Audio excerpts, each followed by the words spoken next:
Emails obtained exclusively by 8 News Now reveal what appear to be warnings before an alleged murder. A city maintenance worker charged with killing his co-worker, claiming several times the alleged victim may have harassed him. So those emails are really giving us some insight as to what management may have known before that deadly shooting and also how it responded. Aaron Ariano in the newsroom after reviewing those documents. Bryce and Kim appeared to warn supervisors at the city of Las Vegas multiple times about troubles he had with coworker Joey McLean months before Kim, according to police, shot and killed McLean. The first sign of trouble comes on February 12th of this year, when Joey McLean asks an HR employee to request a transfer away from their downtown maintenance site. He says due to an unforeseen emergency. That emergency not made clear until February 14th, when Bryce and Kim emails a streets and sanitation supervisor about 3 incidences involving McLean. Coworkers described their escalation to us. We agreed to hide their identity. Bryson was a good guy that got pushed to his limits. The first, detailed by Kim, allegedly occurred on January 26th, when he says McLean unlatched the bed of a dump truck, causing it to nearly crush Kim's feet. Kim says this is the second time McLean unlatched the bed, and he has never had this issue working with anyone else. Kim then talks about February 8th, when he alleges McLean stared him down at work for no apparent reason, saying he feels like McLean is trying to get him to lose his cool and, quote, get a case against Kim. Kim says this is creating an uncomfortable and toxic workplace. They had went to management and asked them to please separate them physically at the workplace.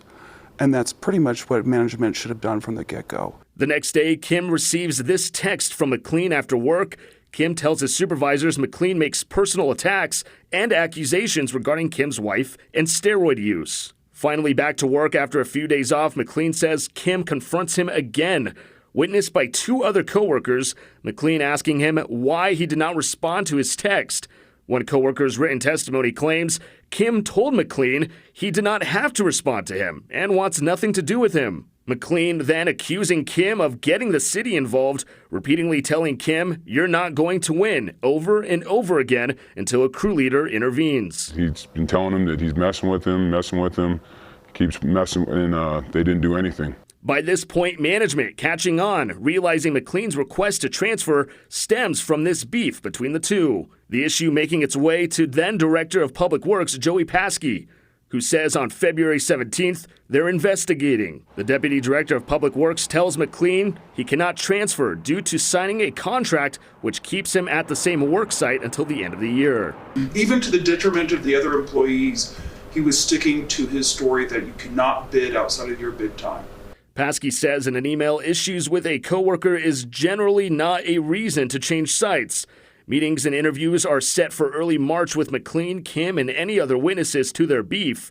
Before those meetings, McLean sends his complaints against Kim, calling Kim aggressive and confronting him over the work truck incident and saying Kim made a joke about locking McLean in the bathroom, which McLean perceived as imminent violence. By the time all the interviews are done, McLean is the one who is put on paid administrative leave for the February 13th confrontation. The review concluded there was not enough witnesses or documentation to substantiate the truck bed incident.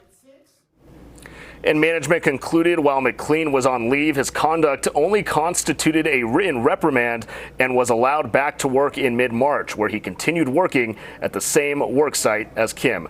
Reporting live in the newsroom, Aaron Ariano, 8 News Now. Now, the city of Las Vegas is telling us they did take steps were taken to ensure that Kim and McLean were reassigned so they didn't work together. Kim is facing an open murder charge and claims the city did not do enough to help them.